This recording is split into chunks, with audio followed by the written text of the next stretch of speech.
Well, the torrential gales that have been causing problems up and down the country in recent weeks are not letting up here at the Phillips 66, which has been without league action for just over a month now.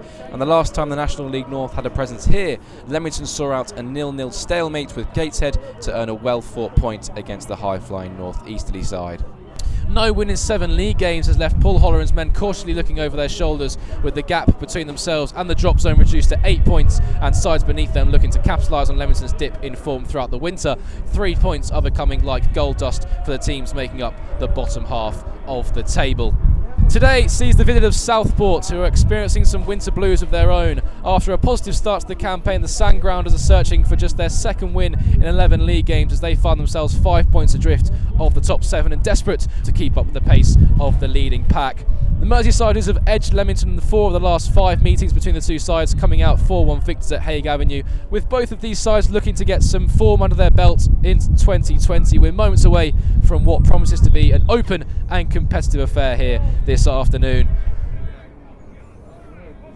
Flicked on towards the advancing left back Doyle, who puts the ball into the penalty area, flicked on by George Newell, who was backpedaling with the header, but just sailed over Jake Weaver's crossbar.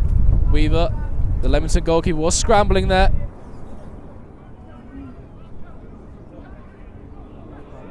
Parker now looking to burst forward. Here's Callum Gittins inside his own half. Looks to release Dexter Walters down the left-hand side, intercepted by Southport. And now the away side can look to burst forward. Here's Ogle. Midway inside the Leamington half. Just flicked away by Gittins, only as far as Doyle! And it's a fantastic diving challenge there from, it looks like Josh Martin, who is the man down. Can't quite see who has made the challenge. It is James Mace, the heroic centre-back. Well, the ball was played into the penalty. It was a great ball in by Reagan Ogle. A Leamington header took it away from the rising Southport attackers, but it drops the left-back Jack Doyle, who fired a drilling effort in towards the Leamington goal. It's really well charged down by James Mace, who is on 400 occasions for Leamington, has been an absolute brick wall back there for them. And he's taken another one right to the kisser for his side as he just remains down on the deck. Once again, it will be Reagan Ogle to look to use his weapon of a throw-in. He does so towards the centre-back Astles, who wins the header through. Still not clear for Leamington. Gittins heads away. It's pinball in there for Leamington. Still not clear. Astles with a drive towards goal. It's sliced wide by the Southport centre-back. But Leamington made a real hash of getting that clear.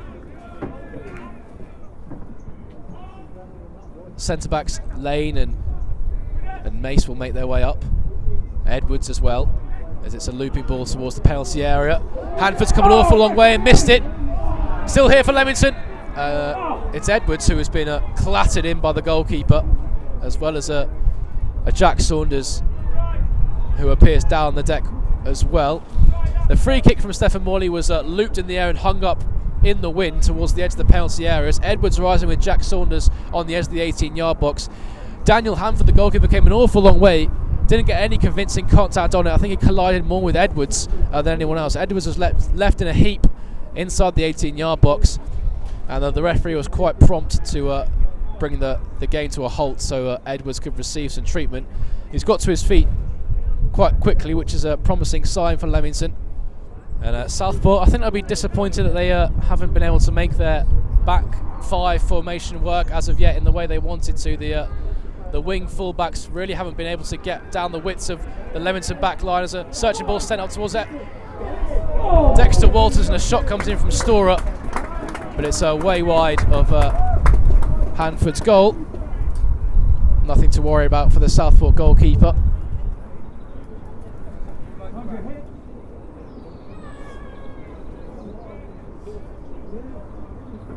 As Leamington have robbed the possession in their own final third. Here's Doyle, might break for Woods.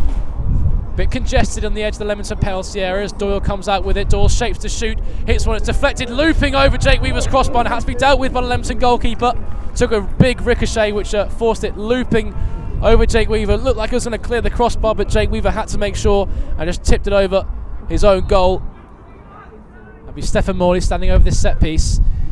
Leamington looking to nick one before we head in to the half-time interval. So looping ball towards the edge of the Southport penalty area, headed back by Edwards, hooked out towards Maycock, about 30 yards from goal, dead centre. Maycock works the ball out wide towards Morley, who's made his way up from left back. Morley with a looping ball into the penalty area, might catch out Hanford. It stayed in play, Edwards back across the face of goal, and it's Parker who was fluffed his lines. He was leaning back and sent it high over Hanford's crossbar.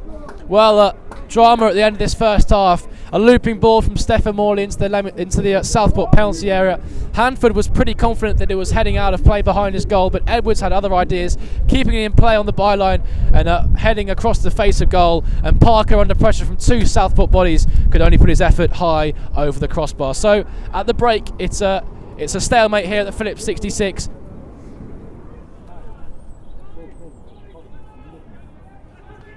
Throw into Leamington then, taken by Morley, flicked over the head of Mohammed by Edwards. That was smart by the Leamington captain, and it's Mohammed who gets the final touch to take it behind for a Leamington corner kick. Storer takes it quickly into the feet of Walters, level with the edge of the Southport penalty on the left-hand side. Maycock trading passes with Storer. Storer on the edge of the penalty area, managed to get the shot away. Might fall for Gittins to hit one, and hit that very sweetly. Callum Gittins on the half volley, but just sliced it wide of Hanford's left-hand post. Leamington just looking to go up another gear at the start of this second period, and are already more threatening than they were for the entire 45 minutes that preceded this 45 as Edwards meets the corner kick. It was driven in by Dexter Walters, but put wide by Jack Edwards.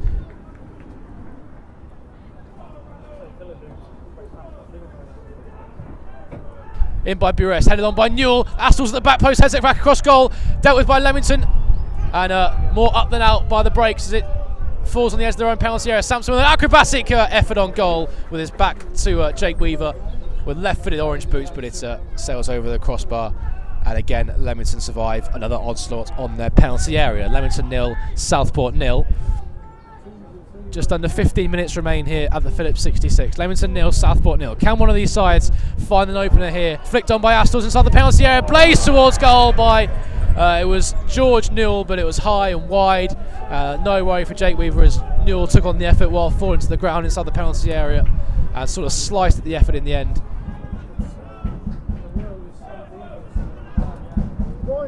Maycock in the midfield, spreads it out wide for Marston. He's got a bit of space inside his own half, over the halfway line now. Clips in towards Edwards, who lays it off to Anderson. Anderson trading passes with Jack Edwards down the right hand side. Edwards is long balls to the penalty area towards the back post. Storer is rising. Storer gets the head on it. Parker, who's done it! Joe Parker slams it in for Leamington and gives the Breaks the lead. About 7 minutes from time. What a way to introduce yourself to the fans of Leamington and open your account. What an occasion to do it on, and what a time to do it. There's a Jack Edwards with the ball across from the right-hand side. Jack Storer won the header at the back post, nodded it down. It came off a Southport leg and just dropped for Joe Parker, who made no mistake, drilling an effort it low into the bottom right-hand corner, and he opens his Breaks account at the Phillips 66. Leamington lead by 1-0 with just 8 minutes remaining on the clock here. Have Leamington nicked it? Southport then have a throw-in in a very threatening position on the left-hand side. Level with the edge of the Leamington 6-yard box. In it comes from Southport. Dealt with by Martin at the front post. It's Anderson with a sweeping clearance, and he's just caught at Buress and missed the ball completely inside the penalty area. That's what the Southport fans are shouting about. The ball came over the shoulder of Cameron Anderson. He allowed it to come over his shoulder before swinging a boot at it as he attempted to clear it. And it was one of those where the Southport player came in and nicked the ball ahead of Cameron Anderson. So Anderson caught the player instead of the ball. The player hit the deck immediately. It was Bradley Buress inside the Leamington penalty area. But the decision is no penalty. But Southport very much have a strong case for one. We're deep into added time now. 5 minutes gone with the stoppages. It's a long throw up towards Sampson, headed out by Mace, helped on by Clark. The referee takes another look at his watch. Play will continue as the ball is hooked up to the edge of the Leamington penalty area. Headed out by Clark into the centre circle. Taylor hits the deck. And there's the full-time whistle, and it's Leamington with their first league win in 8 league games. A very, very welcome 3 points by all in gold and black inside this Phillips 66 stadium. It brings to an end the 5-game losing streak in all competitions, and it wasn't one for the history books. It wasn't pretty with the wind, and it's a massive, massive 3 points for the Brakes on their quest for safety and assurance in the National League North. Leamington 1, Southport 0. So Paul, a very hard fought for 3 points out there with some tough weather conditions as well. Your thoughts? Yeah, listen, I think obviously the weather leading up to the game, it was a lot of games called off again today. So listen, as much as it was really difficult, again you've got to compliment the people that work up here to try and get it ready. Conditions have made it, really difficult. Liam, the manager, must be thinking every time he comes here, there's a gale. So listen, again, it was a difficult game that I thought both sets of players applied themselves well, and I think it's probably getting to a stage where you're thinking, well, you probably took your point and and gone again next week. I think possibly there wasn't a lot of quality in the game, but I think the goal was a real good quality move from us. It was a good play on the right hand side, it was a good ball into the box, good header at the back post, good finish. So good goal. Probably not just about deserved it, maybe. I think they'll be disappointed with the decision at the end. Obviously, it looked like a high foot in the box. I think if it was the way around, would want it. But no, listen. But coming away from that, obviously where we've been recently, we've a lot of travelling. We've been on the moats, been living on a coach the last month. We've been everywhere. We've had things go against us, obviously in games. Certainly Concord and Alfreton the other night. So, maybe it's just gone our way a little bit today. But the players have always applied themselves well, and we've been in games.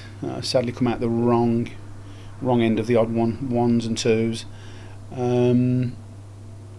But something I've challenged the squad is, listen, we've been very fortunate here over the last 2 years to have a number 9 that's whether it's Udo or Stenson or Colby or Josh, and we've all got to start chipping in. So it's pleasing today because the reason I brought Joe Parks to the club was that I know what he's capable of, and I think there's a number of players in the squad that there's more goals in them, and and I thought it was getting Dexter back on the pitch was good today. You can probably see what's possible with Jack Storer in flashes. Joe Parker, so in attacking areas it was pleasing. And listen, we always wanted to get back here. We know the games. We've got a good run of home games now, and trying to get to a decent points tally is what we want to do, and that's what we'll try and do over the coming weeks. Talking about signings just then, one of the biggest signings for Leamington probably over the past few years, James Mace, who hit 400 appearances today.